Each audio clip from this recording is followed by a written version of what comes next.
안녕하세요. KRC 부동산 경제연구소 권은숙 대표입니다.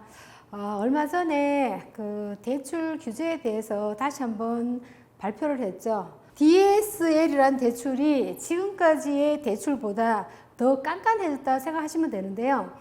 보통 보면 주택을 구입하실 때 담보대출을 기본적으로 받으시는데 개인이 집을 살 때에 그 담보대출 이외에 지금까지 받았던 모든 대출의 원리금 상환액의 그 연소득에 대한 비율을 의미하는데요.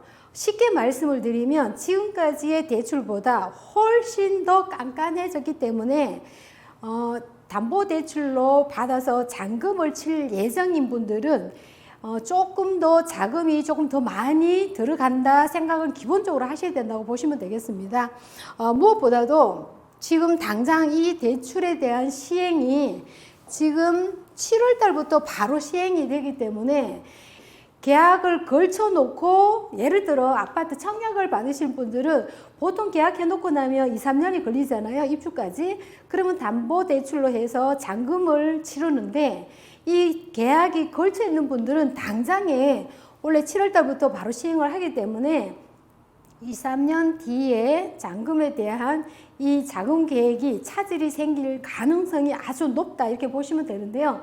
특히나 이 소급 적용이 많이 나오기 때문에 아직까지 결정적인 해답은 없지만은 결정적인 거는 만약에 소급이 된다 그러면 그 자금력까지 미리도 준비를 해야 되기 때문에 굉장히 차질이 많이 빚을 수밖에 없는 이러한 대출이 나옵니다.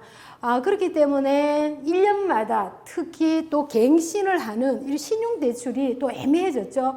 보통 보면 우리가 지금 신용대출을 받아서 쓰시는 분들은 1년마다 갱신을 하는데 이게 당장에 7월 달부터 시행이 된다 그러면 이 신용대출도 차질이 빚게 되고 아주 애매모호하게 걸터 있는 상태다 보시면 되고요. 특히 이제 작년에 보시면 6월 17일 날 6.17 대출 규제에 때도 소급 적용이 나와가지고 굉장히 많이 시끄러웠는데 결론은 이때의 논란이 소급 적용에 관심이 많이 쏠렸는데 시행하다 말다 굉장히 말이 많아가지고 지금 당장에 이 대출이 7월 달부터 시행이 된다 그러면 이제는 조금 더 깐깐해지고 어려운 대출이 적용이 된다 이렇게 보시면 되겠습니다. 특히 은행권에서는 굉장히 또 혼란스럽고 시끄러운 게 소급 적용 여부가 은행도 몰랐다 이런 말이 나오는데요.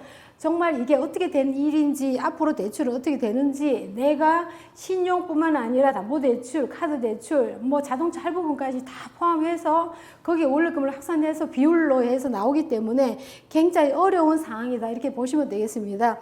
주택담보대출은 7월부터 규제를 해서 6억 이상의 초과주택을 담보대출을 하게 되면 신용대출이 1억이 넘는 만약에 받았다 했을 때에 원리금 소득이 40% 넘으면 안 된다는 의미인데요. 이 대출에 대한 것이 굉장히 민감하지 않을 수밖에 없습니다. 지금 계약해 놓은 사람들은 이미 계약이 끝난 사람들은 상관이 없지만은 바로 7월 달부터 시행이 되기 때문에 진짜 계약이 걸쳐 있는 사람들은 집 사는 게 점점 어려워지고 특히 젊은 분들 2030 시대에서는 이 내 집 장만하는 길이 점점 어려지기 때문에 대출에 대한 완화 정책이 나와야지만이 솔직히 말해서 좀 더 활력소의 삶의 터전이 될 텐데 이러한 대출 규제가 점점 강화가 되다 보니까 점점 어려워지는 시대가 아닐까 싶습니다. 그동안에 이제 신용대출이죠. 신용대출을 매년 신용대출 받았을 때 갱신을 해줬는데 이제 10년 만기로 가정을 하게 되면 예를 들어 DSL을 반영을 하면 앞으로 이 10년 만기가 7월부터는 7년이 되고요. 내년 7월부터는 5년으로 단축이 되기 때문에 결론적으로 이자 상환하는 금액도 훨씬 더 높아지고 대출금 갚는 것이 굉장히 힘들어진다는 거죠. 한도도 줄어들고 이자 역시 상환 기간이 짧아지다 보니까 이 금액에 대한 상환 능력도 갖춰야 된다는 거죠. 소급 적용의 말이 나오는데 지금 청약이 당첨이 돼서 앞으로 2, 3년 뒤에 입주 날짜를 기다리고 계신 분들은 대출이 규제가 소급 적용을 받기 때문에 이 자금이 부담이 커질 수밖에 없다. 이런 내용을 보시면 정말 암울하기 짝이 없죠. 여기에 따라서 또 한 예를 들어 연소득으로 해서 계산을 해보시면 연소득 6천만 원에 6억짜리 아파트를 분양받을 때에는 LTV를 적용했을 때는 40%는 2억 4천만 원에 그치지만은 예를 들어 1억 대출에 거기에 따라서 또 신용대출이 있으면 만기가 10년이잖아요. 지금은 거의 10년으로 보면 되기 때문에 이율을 계산했을 때에 받을 수 있지만 규제가 만약에 소급이 되면 똑같은 금액의 규제가 소급되면 한 5천만 원이 줄어드는 거죠. 5천만 원이 줄어들기 때문에 이 자금이 당장에 한 5천만 원 정도 차질이 생기는 거죠. 그리고 아주 운 좋게 여기도 보시면 청약은 당첨이 됐는데 대출 규제 때문에 진짜 영끌을 다 모아서 분양을 맞춰야 되는 상황이 오는 거죠. 왜 그러냐면 몇 천만 원이라도 부족하게 되면 사실 집이라는 거는 몇 천만 원이 아니라 몇 백만 원, 몇십만 원도 차질이 생기면 안 되기 때문에 특히 또 대형 은행 같은 경우에 관계자들도 이러한 소급 적용을 몰랐고 고객 문의가 굉장히 많이 오지만은 딱히 어떻게 될지는 모르겠는 상황이라서 딱 떨어지는 정답의 상담은 또 못 해준다고 합니다. 그렇기 때문에 앞으로의 대출에 대한 모든 것들을 보시면 굉장히 깐깐하다. 한마디로 말해서 쉬운 대출 하나도 없지만은 더 깐깐한 대출이 이루어진다. 이렇게 보시면 되겠고요. 특히 이제 아까도 말씀드린 것처럼 신용대출 같은 경우에는 1년마다 한 번씩 갱신을 했는데 이 갱신의 상황이 일부 상환을 해야 되는지 재연장이 되는지 이런 문제도 아직 정확한 답은 없다고 합니다. 하지만 이제 앞으로 당장에 7월부터 닥치는 대출에 대한 규제에 대한 대비는 미리 해 주셔야 될 것 같고요. 여기에 따라서 2020년도에 제가 앞서서 잠깐 미쳤는데 6월 17일 대책에 보시면 조정 대상 지역에서 LTV를 축소를 했기 때문에 이 아파트의 잔금 대출 규제를 소급한 바가 있었는데요. 바로 한 달 뒤에 정책적으로 수정을 했습니다.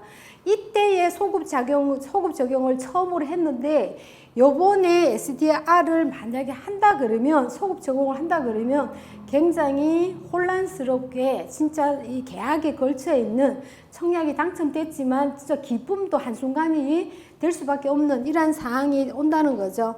특히나 이제 2030 시대에서는 이 상환 부담이 계속 커질 수밖에 없고 이런 것들이 나라에서 국민들을 위해서 해결해야 될 정책들은 점점 더 어려운 정책을 내놓는다는 자체가 조금 이해 불가되지만은 이러한 건수들이 역대의 최고 기록을 한다는 것은 아무래도 이 신문지상이나 매스컴에서도 많이 보셨을 겁니다. 하지만 이런 뉴스를 접할 때마다 좀 좋은 뉴스, 희망적인 뉴스를 접했으면 좋겠는데 계속 이렇게 악영향의 뉴스들만 계속 나오고 있어가지고 사실은 이 부모님들이 도움 없이 정말 실력으로 내 능력으로 저축을 해서 집을 살 수 있는 기회가 국가가 만들어야 되는데 점점 이런 규제를 함으로써 소위 말하면 수요 억제 정책이 나오는 거지 투기 억제 정책이 아니라는 거죠. 투기 억제가 아닌 이 정책은 수요의 억제 정책이라고 저는 생각하고 보여집니다. 왜 그러냐 그러면 투기의 방지 정책이랑 수요의 억제 정책은 차이가 많이 나는데 이 수요라는 것은 실제로 내 집을 장만하는 실제 거주하는 주택에 대한 이러한 길을 열어줘야 되는데 이 길을 점점 좁히고 정말 젊은 분들은 열심히 일을 해서 자녀 키우고 교육시키면서 정말 저축하면서 열심히 살아가서 이 희망이 보여야 되는데 이러한 구조 정책이 나온다 그러면 잘못됐다고 생각하지만 많은 분들도 그렇게 생각하실 겁니다. 이미 뉴스를 접해서 이미 다 알고 계시고 이러한 상황에 내가 아닐지언정 주변에 보시면 이러한 상황들이 노인분들이 많이 계실 줄을 압니다.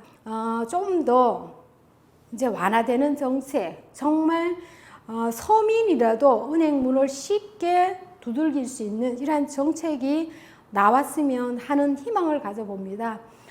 오늘 이 시간에는 대출에 대한 새로운 규제를 말씀을 드렸는데요.